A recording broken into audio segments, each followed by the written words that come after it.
December 1914. The Western world was in the grip of a waking nightmare. Multinational forces have confronted one another across more than 40,000 kilometers of Europe. This war, unlike so many in the past, would be more about attrition than a battlefield victory. Both sides literally dug themselves into the icy gumbo of mud and filth, as close as 30 meters from the enemy. The proximity bred a new kind of gallows humor, shouting across the line at the enemy.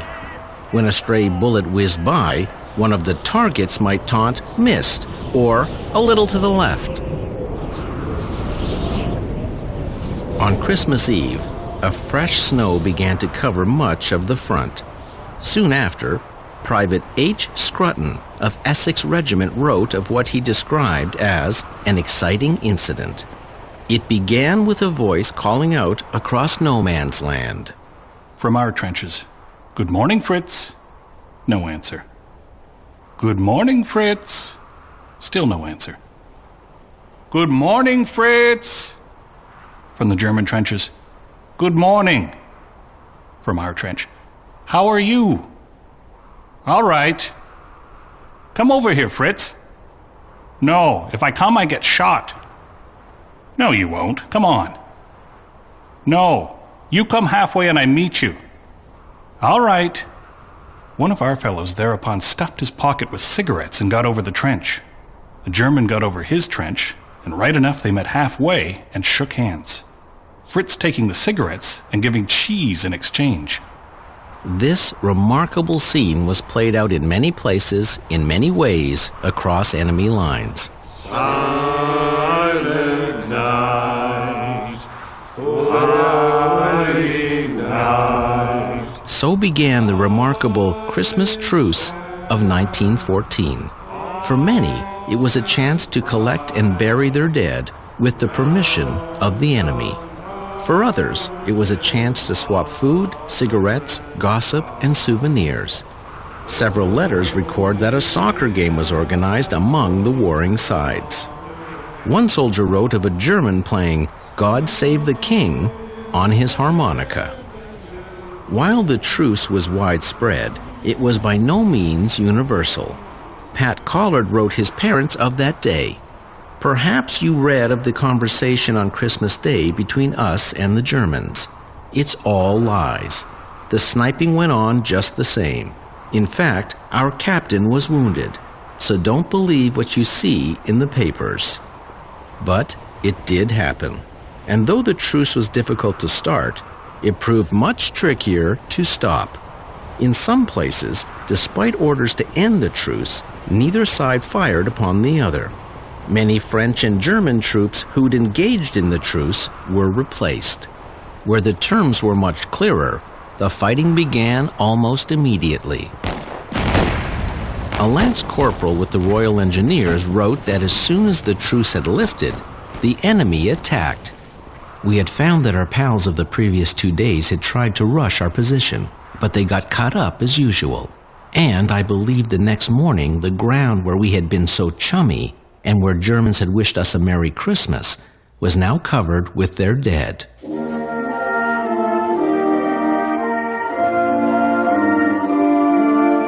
The truce caused excitement, conflict, and confusion back home.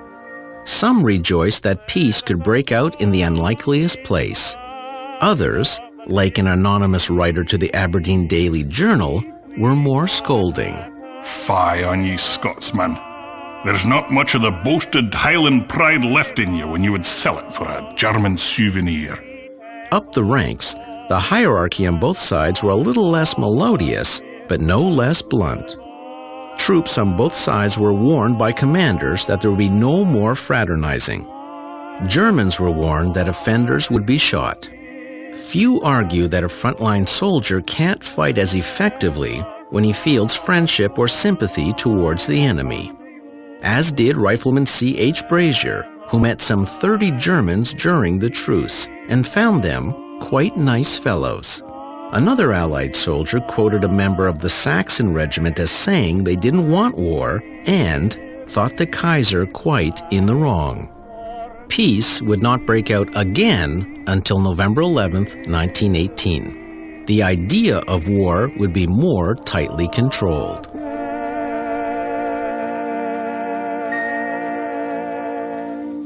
My name is Terry O'Reilly. So what's that got to do with the modern craft of persuasion? Everything. Where soldiers, statesfolk, and citizens aren't stirred by a common passion, the powers that be are finding more modern, more ingenious ways of selling war in the age of persuasion. I want chicken, I want liver. I want a bottle of Coca-Cola, Sonny. That's a spicy meatball! Hey, great. A toothpaste should fight capping.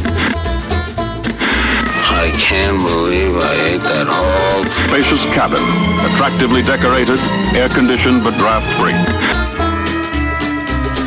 And now, Terry O'Reilly and the Age of Persuasion. Mamma mia! There you go again.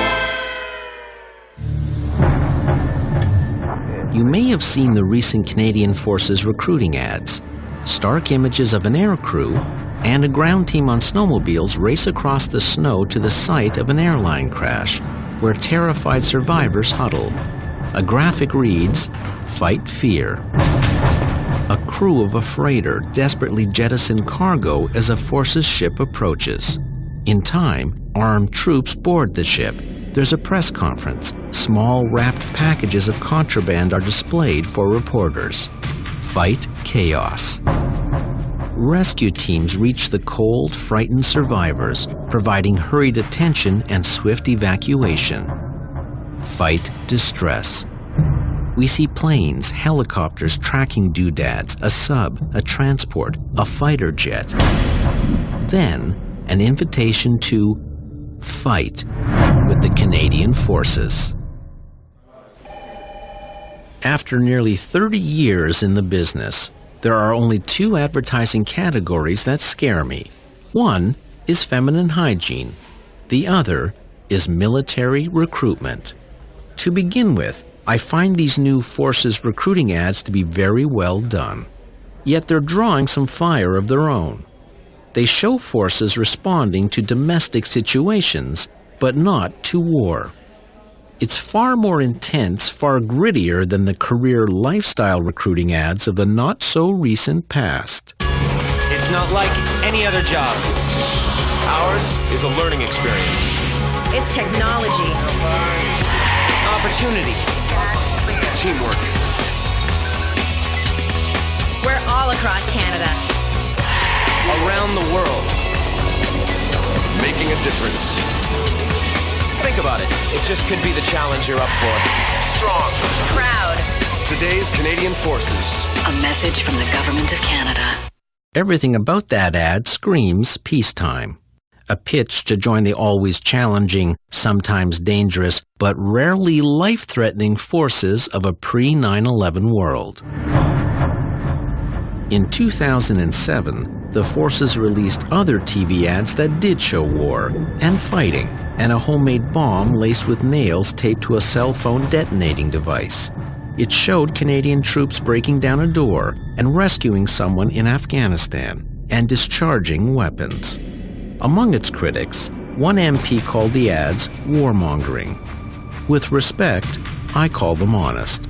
I'd go so far as to say it isn't fair or honest or even ethical to suggest that danger to one's life isn't part of the deal when one signs up. Which is why I would find a recruiting brief so intimidating. Those creating successful recruiting ads must bear the burden of knowing their work attracted young people to put their lives on the line. And the reason the latest ads avoid Afghanistan? Perhaps it's because recruiting ads aren't just about persuading potential recruits. They're also speaking to the rest of Canada, to whom images of war are becoming less palatable with each new day.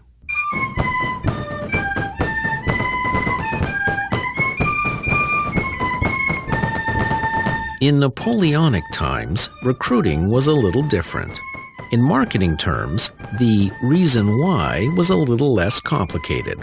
Recruiters working for His Majesty would offer the king's shilling to recruits. Often, they'd also offer some strong drink and promises of a soft bed, 3 squares, sunshine, and lollipops. Though suckers might be a better word. Recruits signed up for the work, any work, or to escape their family, or the law, or both. They didn't belong to the king until sworn in by a justice of the peace. Until then, a recruit could often squirm out of the deal by bribing his recruiter, but the price, for most, was out of reach. In time, where bribery and coercion fell short, recruiters began to embrace the tools of modern persuasion. In 1812, when the war hawks of the U.S. Congress set out to claim Canada once and for all, soldiers in upstate New York would receive barrels of meat stamped U.S. Legend has it that the soldiers would joke that it stood for Uncle Sam, after the meat supplier, Sam Wilson, of Troy, New York. And from that, the legend grew. Now, halt right there for a moment. More than a century later, as soldiers dug into their trenches, Britain's Minister of Defense, Lord Kitchener, became Britain's Secretary of State for War. Kitchener, once a key player in the Boer War, was already known, depending who you ask, as a statesman, a butcher, a genius, and a buffoon. Using the promotional tools of the time, an enlistment poster was designed by a chap called Alfred Leet and issued with the dour mug of Lord Kitchener, pointing at you, yes you, over the words, wants you. 3 years later, American artist James Montgomery Flagg... Hello? Did you make that up? No, ma'am. Used the Kitchener poster as an, what's the word? Homage to his now iconic recruiting poster, Uncle Sam Wants You. Canadian posters appealed to one's love of king and country, though with more tactical approaches. One poster showed a pay chart. Heck, a sergeant could scoop a tidy $1.50 a day. That's about 27 of today's dollars. His wife could collect 25 clams a month in separation pay. That would be 450 clams today. Another poster appealed directly to the women of Canada. To the women of Canada, do you realize that the one word, go, from you may send another man to fight for our king and country? When the war is over, and someone asks your husband or son what he did in the Great War, is he to hang his head because you would not let him go? Won't you help send a man to enlist today? Yet, like mechanized warfare, the craft of persuasion was in its infancy. But another war would be along soon enough. And this time, the might of modern advertising would be ready. My name is Terry O'Reilly, and this is the Age of Persuasion. Our comrades in arms. In 1939, Canada, like so much of the world, experienced the first war on radio. And the newfangled Canadian Broadcasting Corporation did its part. This program, from 1942, tried to acclimatize men to the idea of, wait for it, dames in the RCAF. Holy smoke, Jones, look. This story. They're going to have women in the RCAF. What? Women in the RCAF? Well, I'm not going to have them running around my station cluttering up the place. Oh, I don't know, sir. I saw a lot of them while I was over in Britain. They're damned efficient. They relieved a lot of men from work that's women's stuff anyway. Clerking and typing and that sort of thing. Well, you may be right, but they'll have to show me their abuse in the Air Force before I'll believe it. Women. Ever so subtly, the national broadcaster introduced clodhoppers like that guy to real women who'd stepped up to do their part in the workforce. My name is AW1 Nellie Walsh of Vancouver. I've been in the Air Force 10 months as a mechanics helper at number 6 Service Flying Training School at Danville. I help the lads you don't hear much about, the maintenance men who keep 'em flying. Our first concern is with the defense of Canada. To be helpful to others, we must ourselves be strong, secure, and united. In his book, Perfect Pitch, author John Steele suggests that speeches play an enormous part in any war effort. In World War II, Britain had Churchill. Later came the States and FDR. Canada, meanwhile, found motivation in spite of the oratory of Prime Minister William Lyon Mackenzie King. This morning, these measures were supplemented by others, including the proclamation of the Defense of Canada regulations. King was a shameless self-promoter who hated advertising. Still, the government of Canada did mobilize the modern tools of persuasion to manage the war effort. Outside of the CBC, the National Film Board did its part. As Rob Girlsbeck reported in Marketing Magazine, Canada's government, meanwhile, launched campaigns to help sectors of the economy affected by the war.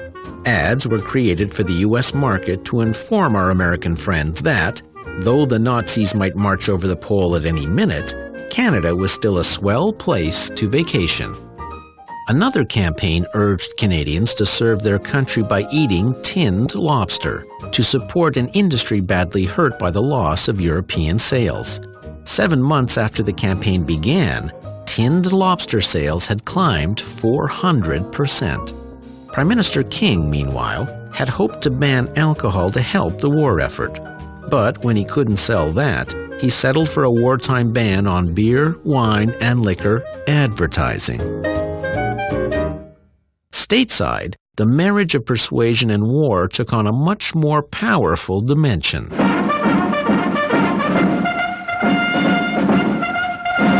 America's most popular radio programs joined up, and so did Hollywood.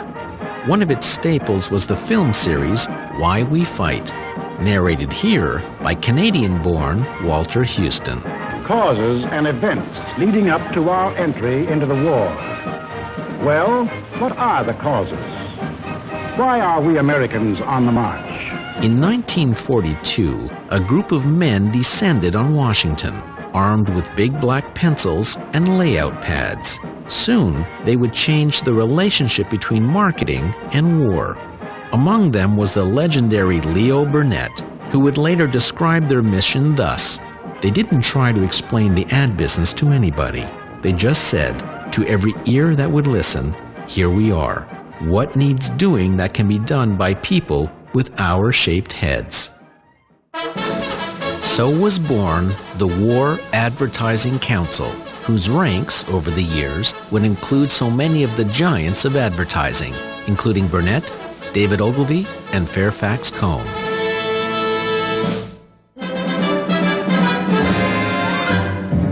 Working for the government and for non-profit causes, the War Council would create classic campaigns promoting war bonds, enlistment, blood donations, and fat drives. When they needed to promote the role of women in the workforce, they created Rosie the Riveter, who kept the country well assembled while men were off fighting. When alarms went up that the forests of the Pacific coast might be set ablaze by Japanese submarines, the Ad Council created Smokey the Bear to promote vigilance. Only you can prevent forest fires. After 1945, the War Advertising Council became the Ad Council, responsible for so many of the great public service campaigns of the past generations.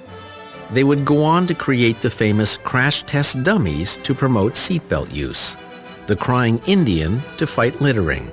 They built campaigns on lines that would resonate throughout the culture, including "This is your brain on drugs" and "Friends don't let friends drive drunk." And they've created a long-running campaign for the United Negro College Fund with its famous signature line, "Because a mind is a terrible thing to waste."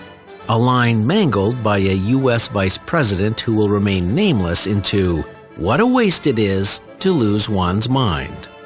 It's interesting to note that so many in the ad business through the 50s and 60s were war vets. The fallout from that, wait, that's a pun, is the infusion of military terminology in modern advertising since World War II, with campaigns, tactics, objectives, and yes, enemies. The evolution of America's War Advertising Council to the Ad Council was symbolic of a split that occurred throughout the culture. In a single generation, the same forces of persuasion that helped win wars would be used to question them.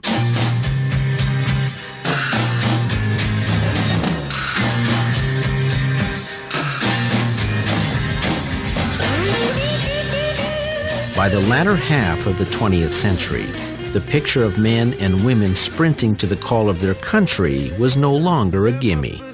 In the 60s, the United States and the world learned a brutal 10,000-day lesson about changing times. Questions left swirling in the Gulf of Tonkin, and answers buried within 4 dozen volumes of the Pentagon Papers smudged the line that had defined good and bad, right and wrong, just and unjust in times of war. On January 21, 1977, during his first full day as president, Jimmy Carter pardoned the many thousands who dodged the Vietnam draft in an effort to heal his nation's wounds. Controlling the idea of a war wasn't what it was in the days of William Randolph Hearst. In 1898, when the great artist Frederick Remington cabled Hearst from Cuba that there was no war for him to sketch, Hearst replied, "Please remain. You furnish the pictures, and I will furnish the war." Military recruiting in the post-9/11 world is predictably tricky, and surprisingly varied in its approaches depending on the country. Where Canada invites recruits to fight fear, chaos, and distress, the U.S. Army taps the emotional benefit of strength. There's strong, and then there's Army strong. It is not just the strength to obey, but the strength to command. Not just strength in numbers, the strength of brothers. Not just the strength to lift, the strength to raise. Not just the strength to get yourself over, the strength to get over yourself. Like Canada's latest recruiting ads, the Army Strong campaign makes nary a mention of life in harm's way. The Russian army follows a different strategy, showing a young man, a soldier, offering his sweetheart flowers and enjoying a night out. A lifestyle he can afford on Army pay.